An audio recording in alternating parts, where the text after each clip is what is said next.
esporte do Bola da Vez, tudo jóia? Que prazer imenso tê-lo conosco em mais uma edição do programa de entrevistas dos canais esportivos Disney, Bola da Vez, no ar desde 1999.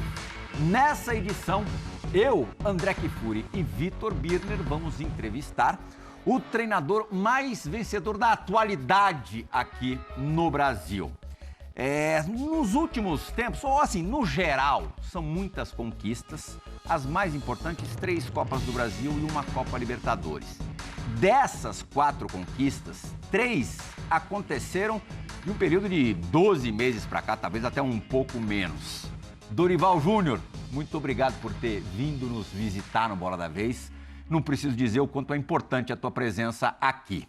Muita gente imaginava que muito antes desse ano, o teu auge já tinha passado. Dorival, daqui para frente, dificilmente vai conseguir repetir trabalhos ótimos que fez em outros clubes. Isso quando você, de repente, chegou no Ceará, mesmo no Flamengo, apesar da força do Flamengo, existia alguma desconfiança. O que para você foi mais difícil de conquistar? O ambiente do futebol, provar que o teu auge estava por vir, ou os troféus propriamente ditos? Boa noite André. Boa noite, professor. Kfouri, Vitor. Eu acho que é muito relativo. É que, infelizmente, no nosso país, nós só exaltamos resultados, só conquistas. As pessoas, às vezes, não conseguem avaliar trabalhos. É um fato interessante. Isso não acontece único e exclusivamente com o futebol ou com o esporte de um modo geral. Acontece na vida. As pessoas demoram a reconhecer o valor de um grande médico, que é um estudioso, que além de tudo, é um exemplo dentro da sua classe, porém talvez não tenha o reconhecimento que mereça. O grande jornalista, ele passa de repente a não atuar numa grande emissora, ele acaba perdendo valor, ele nunca perdeu o conteúdo, ele sempre continua num altíssimo nível, porém ele talvez não tenha o alcance que já teve em outros momentos. Eu acho que isso se passa de um modo geral em todas as profissões. Nós temos talvez um dos escritores mais reconhecidos do mundo e que dentro do nosso país, de repente, não tem o reconhecimento que mereça, Paulo Coelho. E isso se estende também à nossa profissão. Queira ou não, o treinador de futebol no país, e principalmente depois na minha avaliação de 2014, aquela fatídica derrota, onde muitos questionamentos foram levantados, eu acho que nós passamos a ter uma dificuldade ainda maior de comprovarmos que não é tudo que não aconteça, não é tudo que não tenha valor, não é tudo que não passe a ter um reconhecimento. Eu acho que em cada área de atuação você tem bons e maus profissionais, não importa o momento que você esteja vivenciando, talvez você não tenha a visibilidade que mereça naquele instante, porém eu acho que você nunca perde o principal, a tua essência.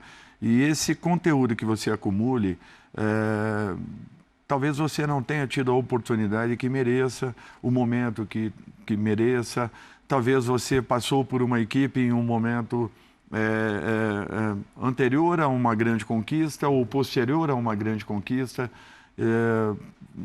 Talvez todos esses detalhes que tenham que se encontrarem para que tudo aconteça e dê certo, você talvez tenha passado do timing ou vindo um pouco antes, talvez. Mas você pensou que, de repente, poderia não ter mais oportunidades interessantes? Não, em momento nenhum. Em momento nenhum, porque mesmo eu fiquei 2 anos e meio parado.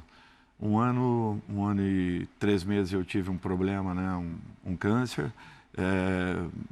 Tive que me afastar por completo. Depois eu tive um problema muito sério também com a minha esposa, anterior a isso.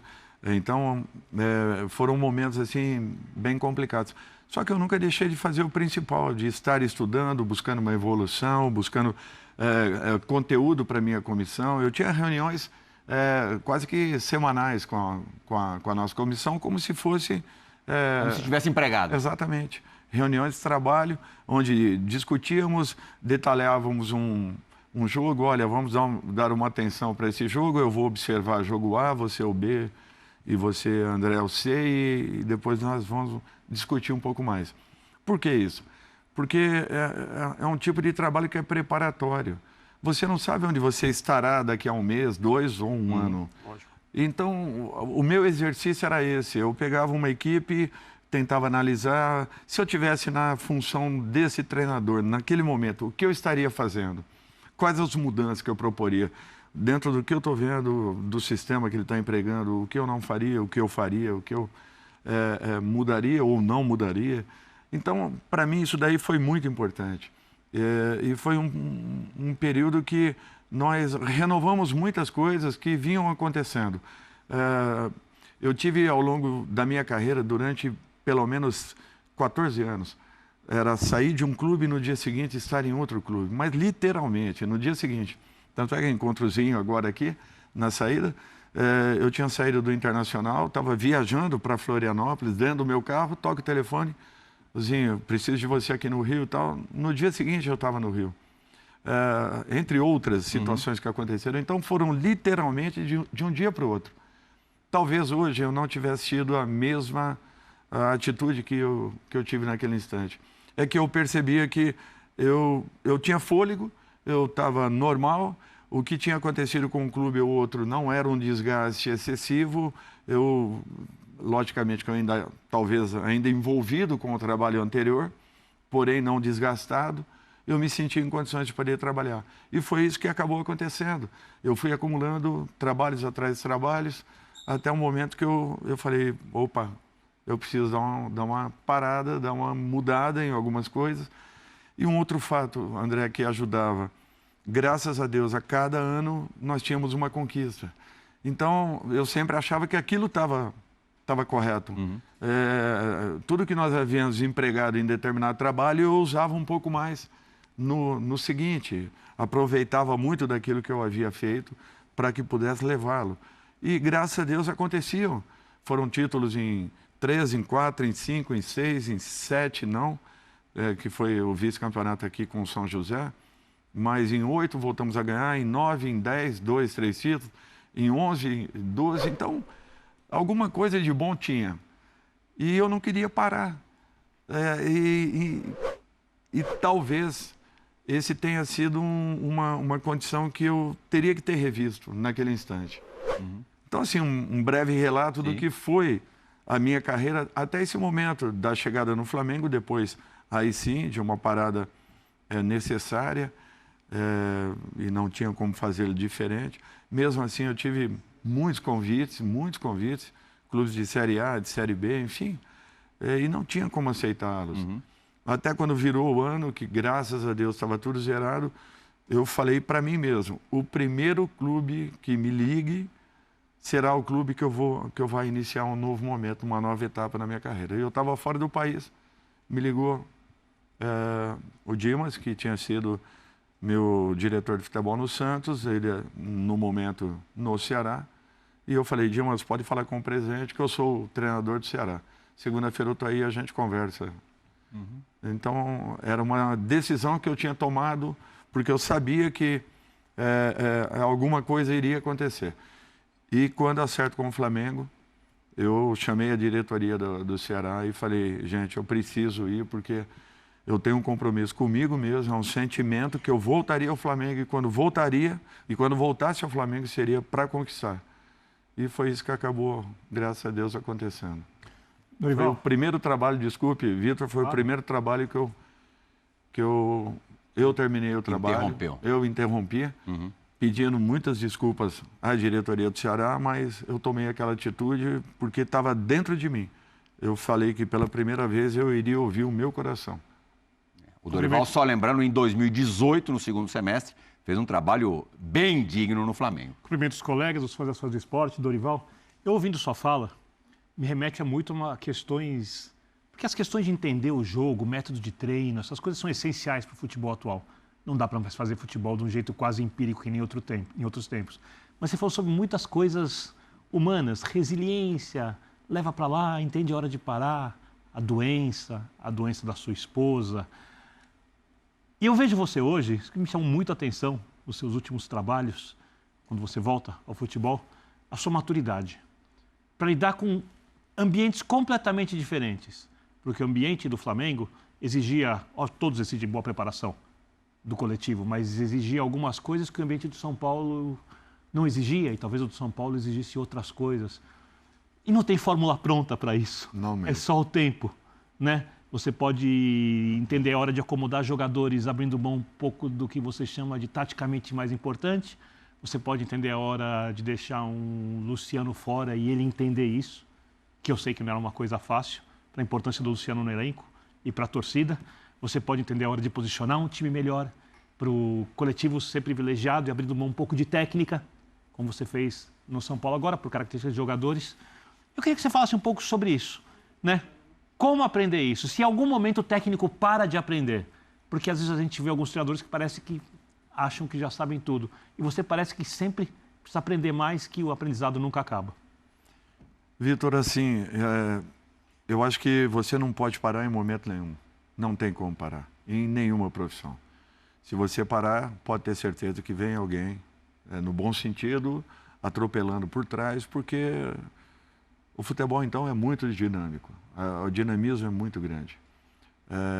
O que eu usava há 5 anos atrás, talvez eu tenha mudado por completo.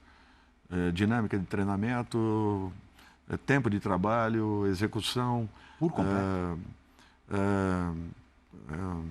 Conteúdo, porque não tem... Abordagem ao jogador também? Não, talvez não. Isso daí eu acho que eu aprendi a conviver com gerações. Tanto os mais experientes quanto os mais jovens. Eu tenho essa facilidade. Eu acho que os vestiários te passam muito isso. E graças a Deus eu estou dentro de um vestiário desde 6 anos de idade. Eu era mascote da Ferroviária de Araraquara, eu assistia todos os treinamentos, meu pai era diretor de futebol. Eu viajava com a delegação, jogos curtos, que voltavam no mesmo dia. Quando não, eu estava pegando bolas atrás do gol, enfim. Então, desde 6, 7 anos eu estou dentro de um vestiário. E aquilo me deu uma bagagem muito boa. Para mim, a sensibilidade de um profissional, ela inicia, quando você chega numa equipe, pela leitura rápida de um vestiário. Se você não tiver isso, você vai apanhar um pouquinho. Você vai sentir um pouco, você vai ter uma dificuldade maior. Até porque o futebol é o esporte mais humano que existe. Não tenha dúvidas. Não tenha imprevisível. O que você precisa é, a partir daí, estar preparado para, no momento que você detecte algumas coisas, você poder atacar. Problema no futebol não pode ter mais que 24 horas. Se ele tiver, ele causa um outro problema, muito maior. Então, o que você precisa tendo a leitura, uma abordagem rápida. O que está acontecendo, onde nós podemos ajudar, o que nós podemos atacar, tentar solucionar rapidamente esses pequenos casos. A partir daí, e talvez seja um ponto que para mim muito importante em toda a minha carreira. Eu nunca peço jogadores, eu nunca contrato jogadores, a não ser que naturalmente nós tenhamos uma possibilidade. Eu sempre tento valorizar aqueles que estão ali dentro. Eu tento remotivá-los. Eu tento fazer com que eu possa extrair o máximo possível de cada um. Com muitos você alcança, com alguns talvez não. Depende do atleta, depende também talvez da tua postura. Em alguns casos talvez o treinador não seja tão efetivo, em outros momentos talvez ele saiba... Tem 4 casos recentes. Léo Pereira e Rodinei, no Flamengo. Alisson e Nestor no São Paulo. Eu acho que são todos casos assim. Já havia trabalhado com o Rodney, já havia trabalhado com o Léo. Né? Sim. Dos que... Com o Alisson já havia trabalhado, não com o Nestor. E Nestor seria um jogador que, se eu tivesse ficado em qualquer clube que tivesse possibilidade, eu pediria a contratação do Nestor. Jogando contra ele, o vendo atuar pelo São Paulo em muitos momentos.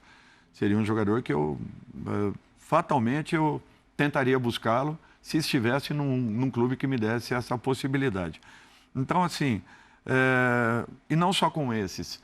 Eu acho que isso daí realmente foi um trabalho que demanda muito, assim, abordagem, uma sustentação ao atleta num primeiro momento, aí parte muito dele confiar, dele acreditar no processo, naquilo que está sendo proposto, entender, se doar mais para que ele possa atingir o seu melhor. Aliás, momento esse que ele já deve ter tido em algum clube ou no próprio, caso ele esteja há um tempo maior. Então, eu acho que esse aproveitamento você tem a obrigação de fazê-lo. Um treinador nada mais é do que um gerenciador de problemas. Às vezes vocês ficam sabendo de um grande problema que saiu de dentro dos vestiários. Mas os muitos os pequenos e muitos deles, sim, talvez vocês não tenham noção. E são esses que não podem ter uma vida longa. São esses que não podem deixar de ter uma abordagem rápida. Você tentando solucionar isso e jogando com lealdade, você pode ser, inclusive, não tão leal, lealdade que eu falo assim, no sentido de uma tomada de decisão, por exemplo, um caso como o Luciano, que foi titular até outro dia. Sim. Como que eu abordaria o Luciano para fazê-lo entender que ele é tão importante quanto, mesmo que não esteja iniciando a partida. É fácil para o atleta? Não. Eu dou a razão a ele? Total. Total. Eu falo, Luciano, você tem razão em relação ao que você deva pensar. Agora, tente entender a minha posição. O que eu preciso para esse jogo, a atitude que eu tenho que tomar. São pequenos detalhes que você não pode perdê-los dentro de um processo. E você precisa de algumas atitudes em muitos momentos. O treinador ele tem que estar preparado para vivenciar tudo isso. Acontece do dia para a noite? Não. Você amadurece com o tempo? Talvez. Agora, quando as pessoas falam, o Dorival é um paizão, é um amigo, lógico, você tem que ter isso. Mas não é só isso, André. Sim. Não é só isso. Você se sente desrespeitado, né, quando reduzem o arroz e feijão, não para mim. Paizão. O que te irrita mais, o paizão ou o arroz e feijão? Não, nenhum aspecto. O que é interessante é que as pessoas não conseguem observar que dentro do Flamengo, por exemplo, eu tinha duas equipes jogando de uma maneira distinta e as duas alcançando resultados. E o São Paulo, mesmo São Paulo, da mesma forma.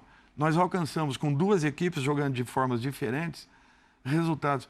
E as pessoas não entendem por que não acontece com frequência de um time, de um grande time, não conseguir chegar em competições próximas, como nós chegamos no ano passado. E tentaram aí sim desmerecer aquilo que havia acontecido. Eu vi muita gente falando muita coisa. Eu vi muita gente falando que o Flamengo caiu de produção, que o Flamengo... Depois das conquistas. Depois das conquistas. Ninguém sabia que no jogo com o Corinthians, na decisão da Copa do Brasil, tinha 4 jogadores que não poderiam ter entrado em campo. E entraram, mas foram homens, porque abraçaram o grupo e se sentiram abraçados pelo grupo. Se fossem dentro de uma normalidade, eles não entrariam em campo. O Vidal estava com a perna ela estava toda deformada. Ele terminou o jogo correndo um sério risco. Ninguém sabe disso. Ele foi por uma operação no dia seguinte, tendo que rasgar a perna para fazer uma liberação. A perna dele estava toda infeccionada. O Thiago Maia estava com uma dor terrível no joelho. Pedro havia tido um problema muito sério.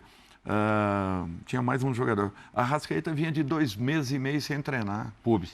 E jogando, se entregando, se dedicando. E, de repente, diziam que a caída de produção do melhor elenco sul-americano... A diretoria do Flamengo sabe disso tudo, obviamente. Sabe, participou de tudo. Eu acho que todos nós sabíamos de tudo Perfeito. Isso. E, de repente, as pessoas falando que o melhor elenco sul-americano ganharia aquela competição com o pé nas costas. E um mês depois, coincidentemente, quando perdem as decisões do Campeonato Mundial, as mesmas pessoas falavam que precisavam de reforços no Flamengo, um time que tinha acabado de ser campeão da Copa do Brasil e alguns dias depois da Libertadores. Eu falei, engraçado, até outro dia qualquer um faria esse time ganhar. E, de repente, um mês depois, precisavam de reforços. O melhor time da América precisava de reforços. Então, isso me chateou. Eu falei, poxa, mas é maldade ou é algum outro predicado? Porque não é possível as pessoas falarem uma coisa dessa. Vocês podem ter certeza, a dificuldade de um time ganhar 2 competições no mesmo momento é muito grande. O nível de preparação, o nível de concentração. Olha, acontecendo qualquer obstáculo, qualquer pequeno problema, ele já é muito grande para uma equipe que está disputando competições paralelas. E é engraçado que essas equipes são penalizadas, porque quando chegam nos momentos finais, por exemplo, quarta-feira passada nós estaríamos jogando, se acontecesse, a vitória da Copa do Brasil. Na quarta nós estaríamos na semifinal, jogando a Defensa e Justiça. Exatamente, a primeira partida. partida. No meio dessa semana que passou, você estaria na Argentina jogando o jogo de volta. Assim, André Kfouri. Ou invertido, né? Em São Paulo, o jogo de volta. É verdade. Na Argentina, o primeiro jogo. Um abraço, André, Vitor. Prazer em te rever, Dorival. Todo meu. Eu tenho tantas perguntas para você. O André falou que a gente só pode ficar 1 hora aqui, já passou um tempo. Mas vamos lá. Na sua entrevista depois da vitória sobre o Flamengo, com a taça conquistada e tudo que ela representa para você e para o São Paulo, você falou muitas coisas interessantes, você deu uma entrevista muito sóbria no momento de euforia, é a sua característica, abordou essa questão que te deixou magoado do feijão com arroz, etc. Mas você falou uma coisa que ficou na minha cabeça, você disse, agora eu não sei se exatamente com essas palavras. Você disse que nunca tinha participado da preparação de um jogo como tinha sido a preparação da segunda partida contra o Flamengo. Eu adoraria que você pudesse elaborar mais e nos dar mais informações a respeito disso. Interessante. Porque ali você ficou nisso, você só deixou essa e ninguém mais quis saber de nada. É que, na realidade, foram em cima das 4 partidas finais. Foi um trabalho minucioso de todo o nosso departamento de futebol. Todos se preocupando com alguma coisa que pudesse fazer com que, num contexto, nós pudéssemos acrescentar. Então, o setor de análise levantou tudo o que foi possível. Tudo que foi possível a respeito de tendências. Porque, assim, as pessoas às vezes avaliam, olha, saiu aquele gol da determinada equipe porque o camarada fez uma finta, invadiu, teve um movimento. Esse movimento se repetiu nesse jogo? Não. Esse movimento se repetiu no jogo anterior, há 5 jogos atrás? Não. Então, não é um movimento habitual, é um movimento casual. Isso daí não é um movimento trabalhado, é um movimento pela capacidade do atleta no momento de uma decisão, de uma definição, enfim. Então, eu pedi que nós levantássemos 3 possibilidades de tudo que o Flamengo, Corinthians poderiam nos criar como problemas, 3 possibilidades que nós poderíamos aproveitá-las. Os preparadores de goleiros se preocuparam com pênaltis, com cabeceadores, com jogadas ensaiadas.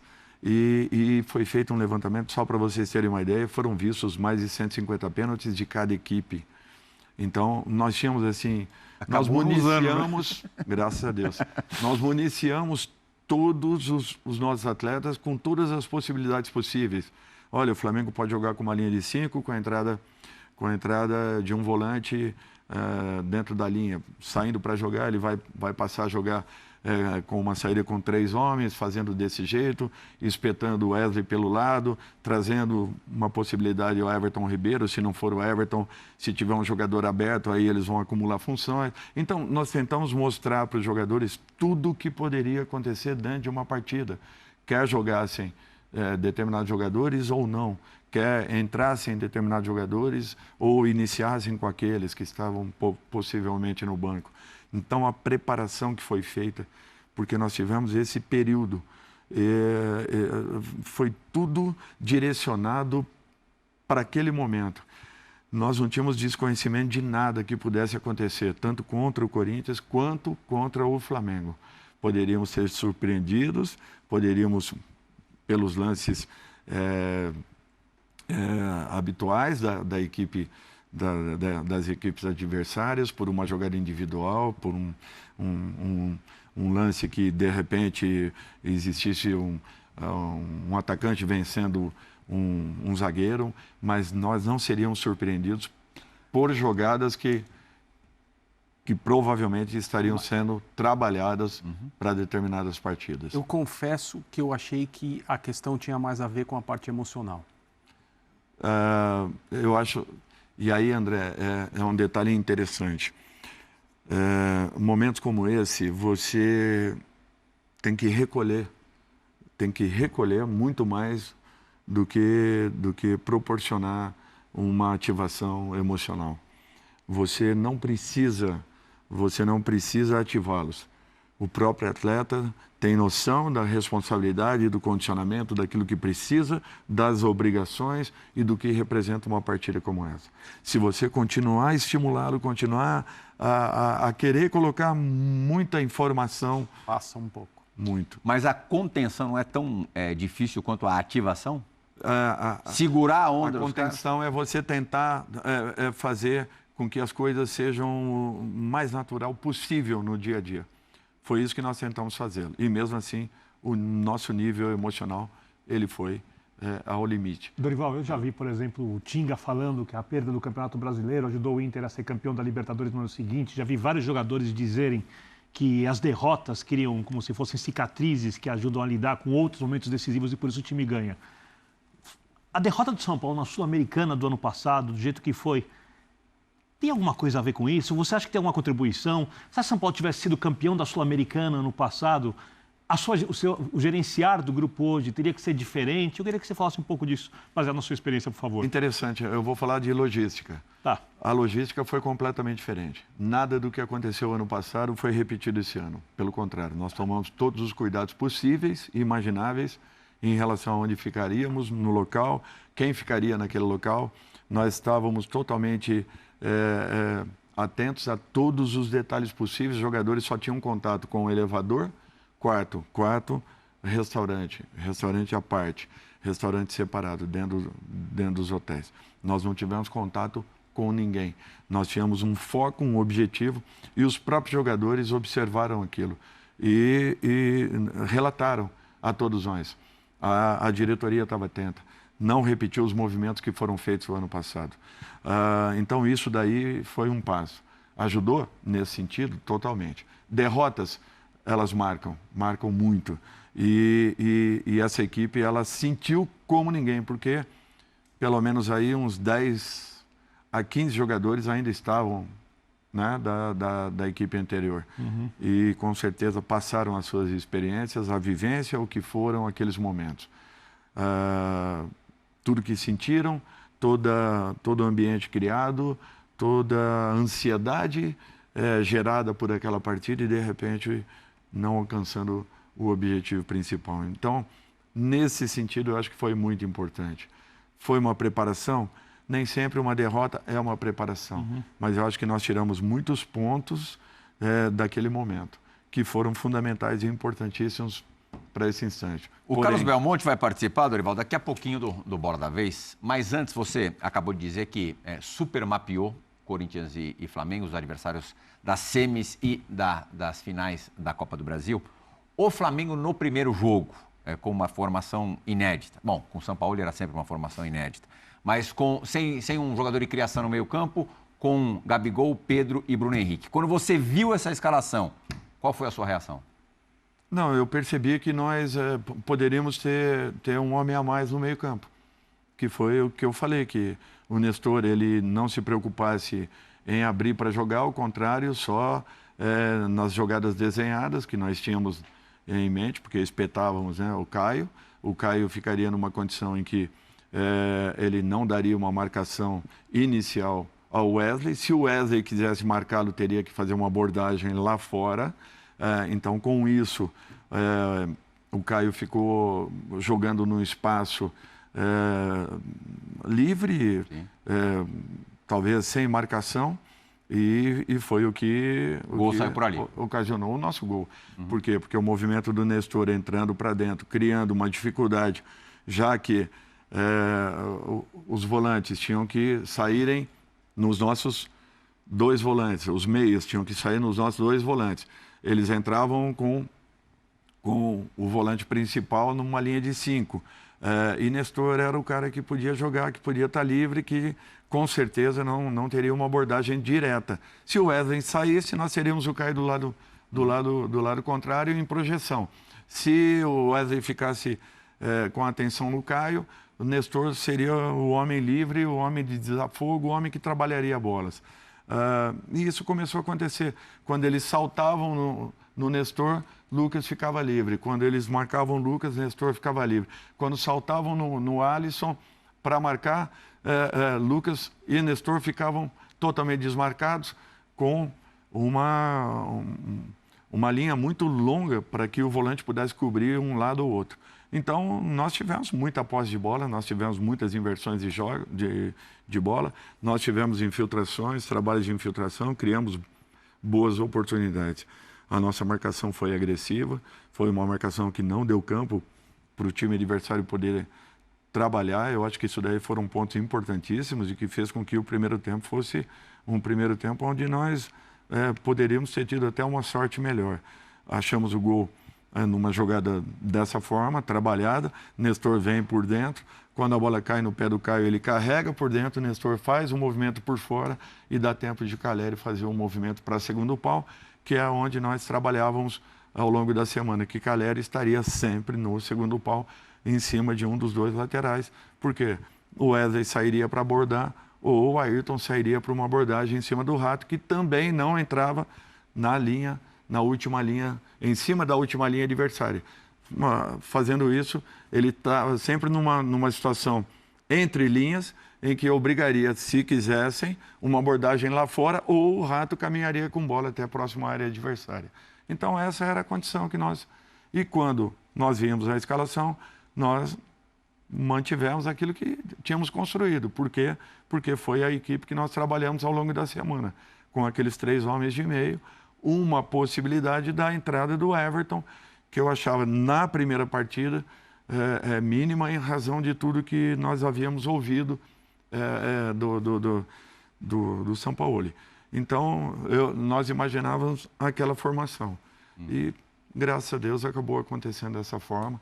E encontramos o gol em uma jogada. Dorival, naquele dia, só foi surpreendido com o Gabigol, no meio da entrevista coletiva dele, Dorival, abrindo a porta e mandando um beijinho, né? A gente adora um bastidor e o Carlos Belmonte vai instigá-lo a contar um pouco de como funciona a vida, a rotina do campeão da Copa do Brasil. Diga lá, Belmonte! Olá, Pedrigal. Olá, Dorival. Grande prazer participar com vocês aí no Bola da Vez.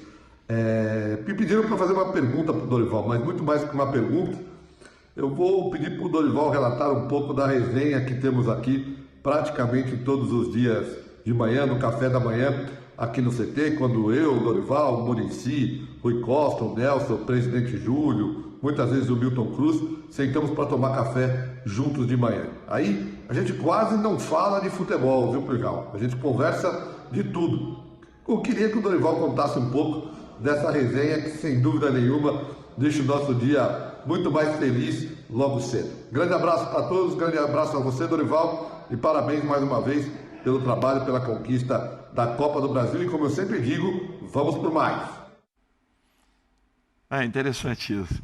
É que a gente chega bem cedo, né? E aí despachamos o que tem que ser feito, os trabalhos do dia, que ficam aí a critério do Lucas e do Pedro Sotero, né? A armação de todo o contexto, até porque nós trabalhamos hoje com um elenco de 32 jogadores, mais 6 que estão no DM e 4 goleiros. Então, nós temos ali que... Mais de 40 nomes. Conciliarmos tudo para que ninguém fique à parte em treinamentos. Todos tenham a mesma carga de trabalhos e para que isso aconteça, você tem que quebrar a cabeça. O segundo momento é justamente o café, né? O café com Belmonte, com Rui, com Muricy, com Milton Cruz, em alguns momentos o presidente, o Nelsinho, enfim. E ali a gente procura detalhar tudo o que está acontecendo. Então, ela acaba virando um petit comitê, uma reunião, onde se resolve ali muitos detalhes importantes do dia a dia, das coisas que estão acontecendo, do que aconteceram no dia anterior, esses pequenos problemas que a gente fala, aconteceu isso, temos que tomar uma posição aqui e ali. Muricy se responsabiliza por um fato, Rui por alguns outros, se tiver necessidade de uma intervenção do Belmonte. Então, são esses aspectos assim, e se tornaram rotineiras.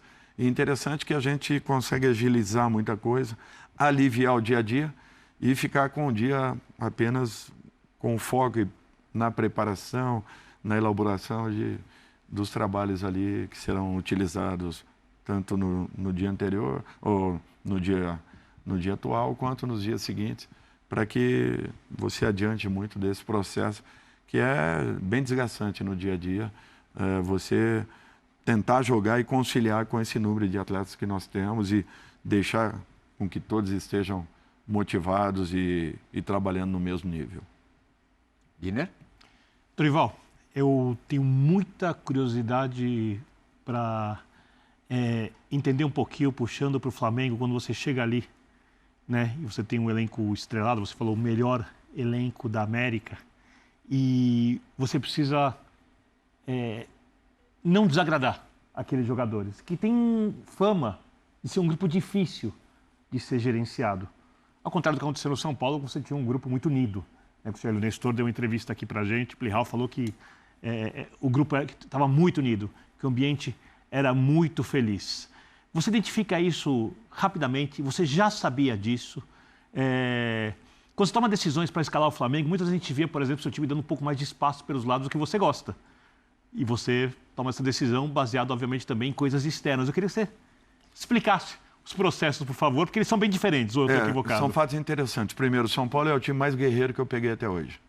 E isso nós propusemos, eles aceitaram, entenderam, abriram mão das individualidades para que o coletivo fosse mais forte. O que você quer dizer com guerreiro?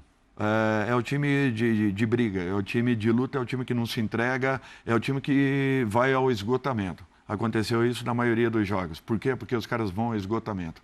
Eles se entregam como ninguém. Nunca havia acontecido isso em equipe nenhuma. E a arquibancada sente isso, né?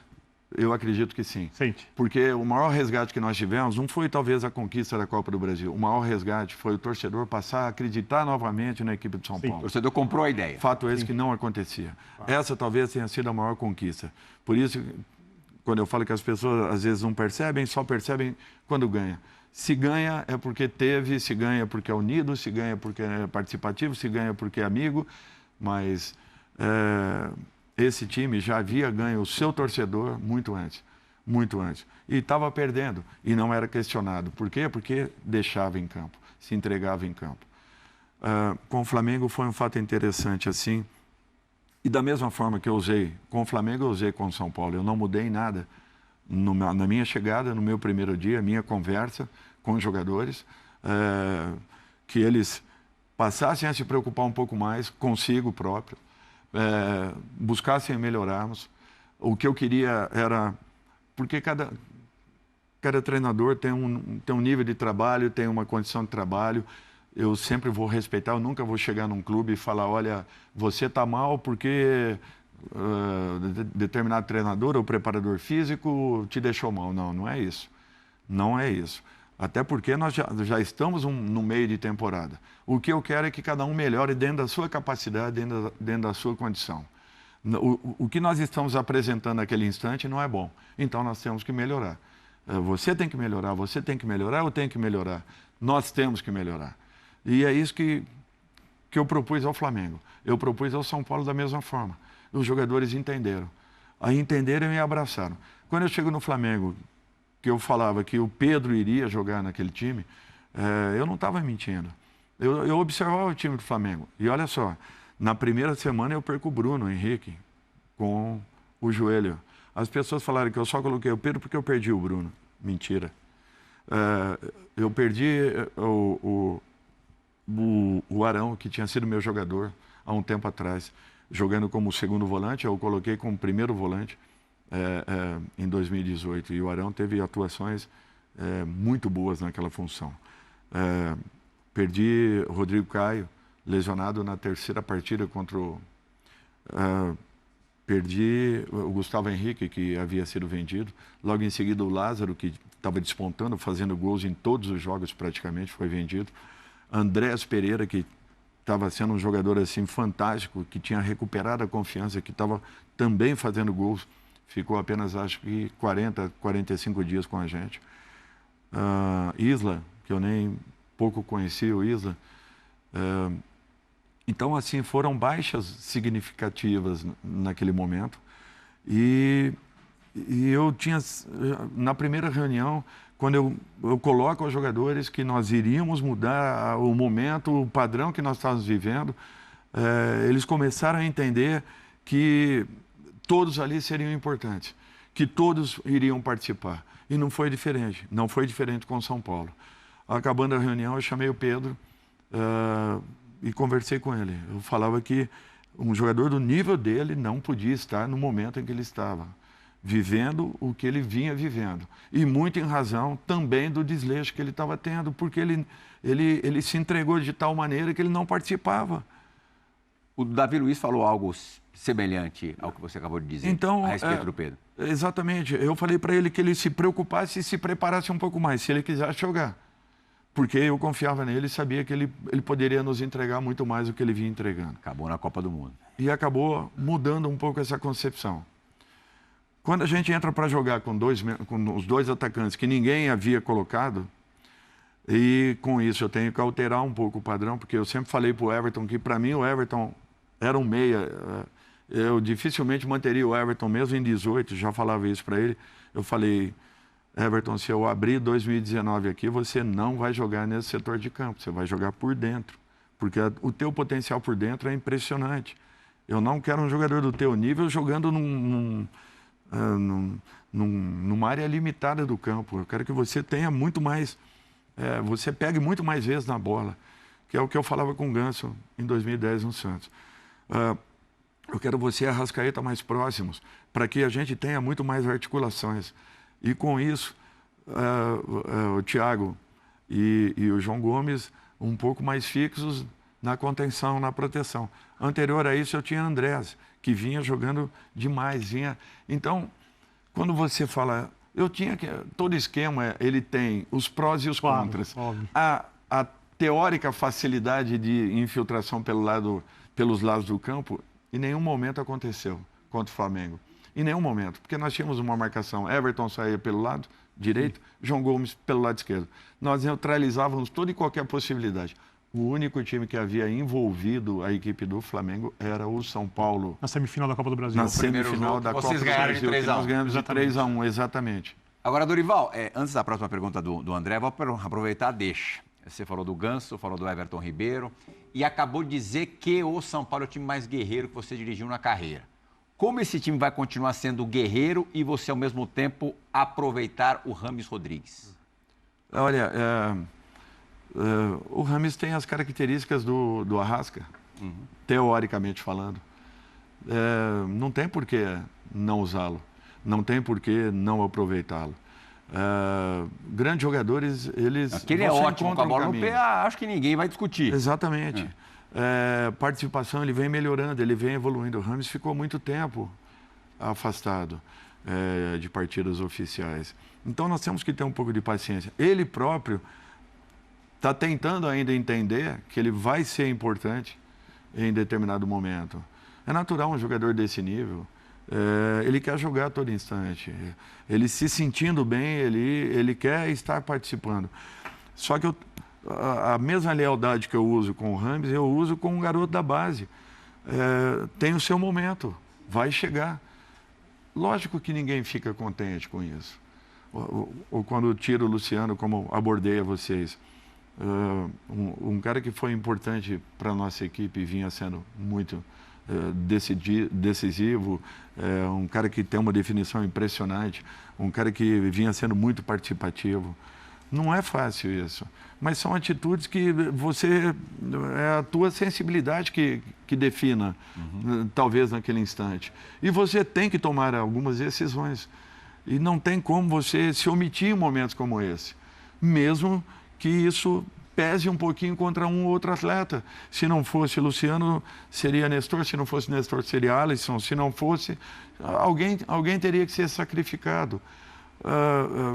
E às vezes o entendimento do atleta é que só o titular é importante. Não é isso. Por isso que esse grupo entendeu, absorveu.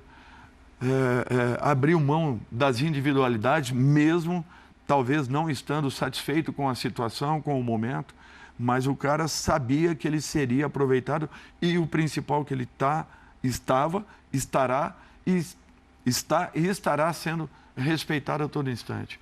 Então, eu acho que esse fato é que contribuiu para que a gente conseguisse uma administração de todo o grupo, de todo o elenco, como havia acontecido com o Flamengo. Não é fácil você deixar um jogador como o Vidal de fora. Um jogador como o Cebolinha, que havia sido titular, jogador de seleção brasileira, de fora. E isso acabou acontecendo. Eu vou pegar a deixa do André, porque entre o primeiro e o segundo jogo com o Corinthians, o São Paulo contrata Lucas e Rames, e o Luciano estava suspenso, e nossa, o que se falava, o Rames vai jogar na volta no Morumbi. Em algum momento, você cogitou escalar o Rames na volta contra o Corinthians? Olha, eu fui tentando observá-lo ao longo da sua chegada, como ele estava, o que suportaria.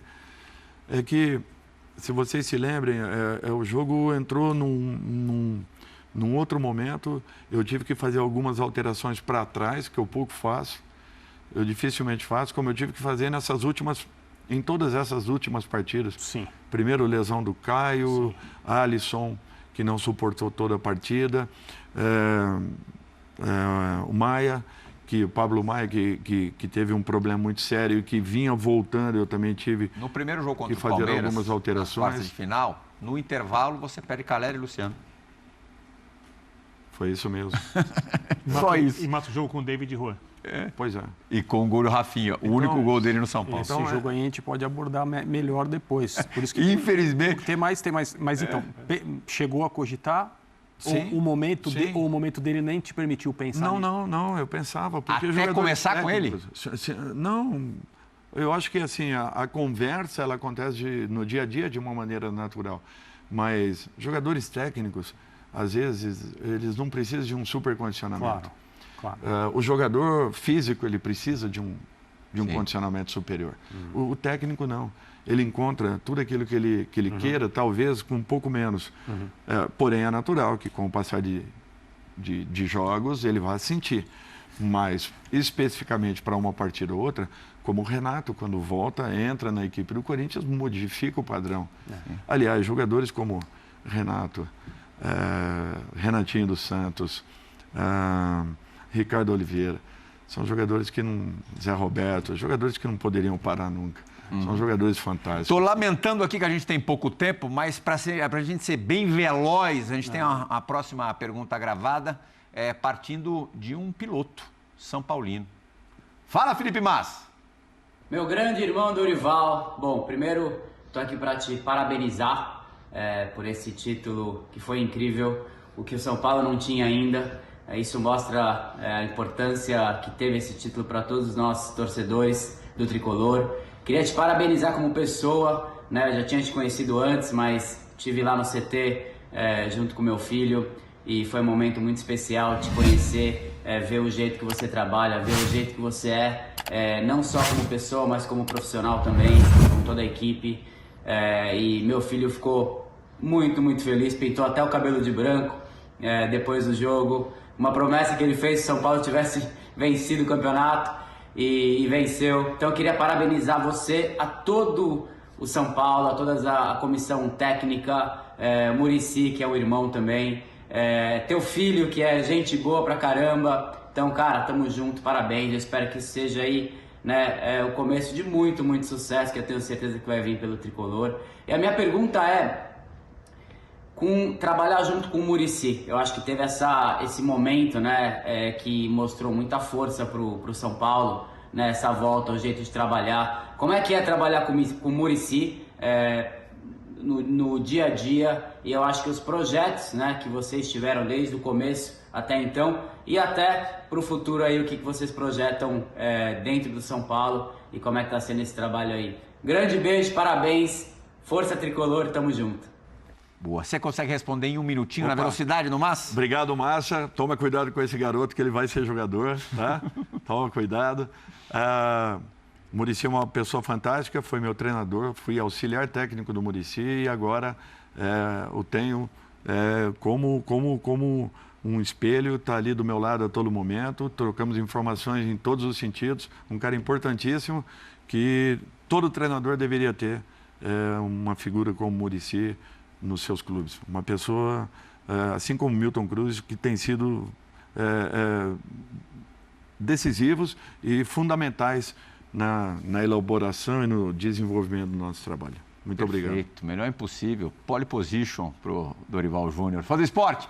A gente volta daqui a pouquinho com mais do Dorival Júnior, técnico do São Paulo, campeão da Copa do Brasil. A gente volta rapidinho.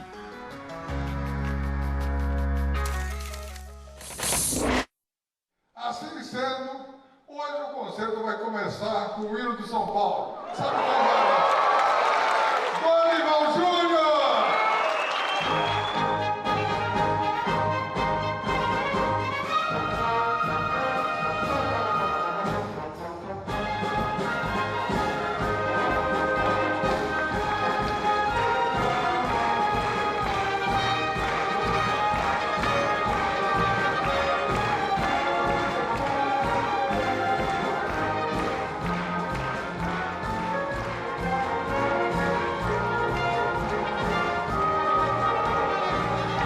Assumindo a batuta de ninguém menos do que João Carlos Martins. Só isso. Vamos rapidinho, temos 5 minutos de programa. André Kfouri. Vamos lá. Aí o São Paulo é campeão da Copa do Brasil, ganha um troféu importante depois de tantos anos. Você entra no gramado, é aquela coisa indescritível, todo mundo quer te abraçar, passa um pouco tempo, você para de festejar e vai abraçar os ex-jogadores, os seus ex-jogadores que estavam ali esperando a cerimônia de premiação começar.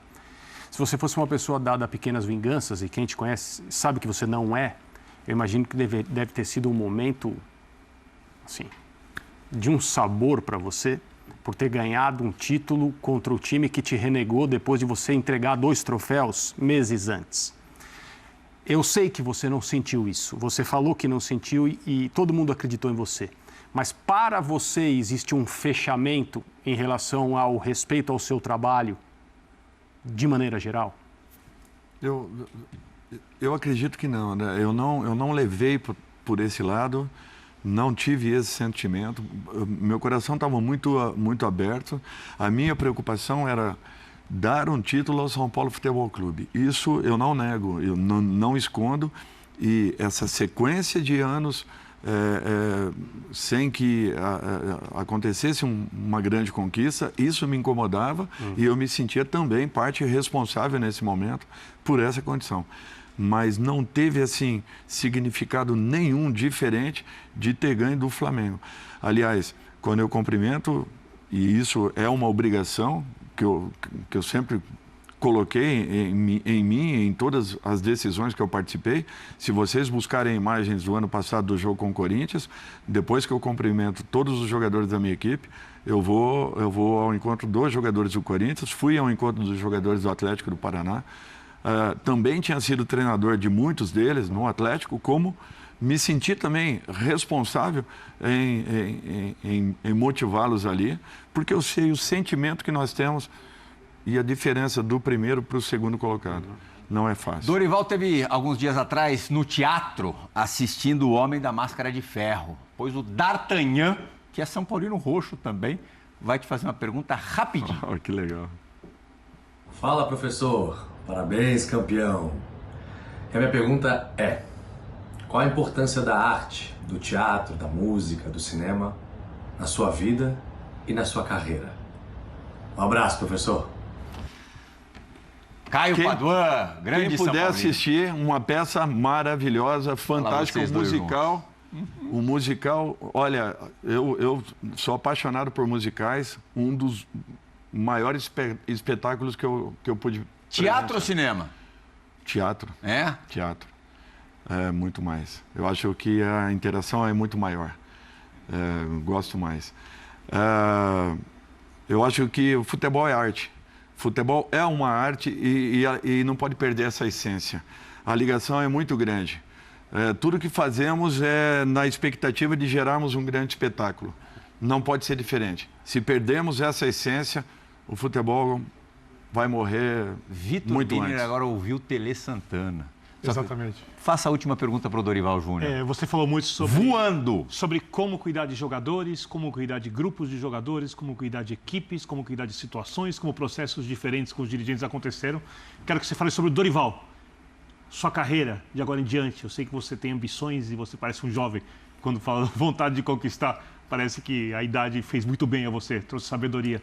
O que você quer ganhar mais? Falta alguma coisa na sua carreira?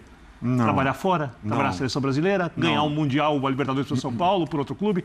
Falta alguma coisa? Não falta, não falta. Eu não sou um cara obsessivo ou que pense único e exclusivamente em conquistas. Quero sim tentar conquistar mais, quero ainda continuar dentro do São Paulo e dar uma nova possibilidade de conquista, e já abrimos esse novo desafio. A partir da segunda-feira, quando nós nos reapresentamos, desculpe, não foi segunda, foi na terça que nós nos reapresentamos no centro de treinamento, eu já abri uma nova possibilidade aos jogadores de amadurecermos uma nova condição, até porque nós não temos mais o que disputar esse ano.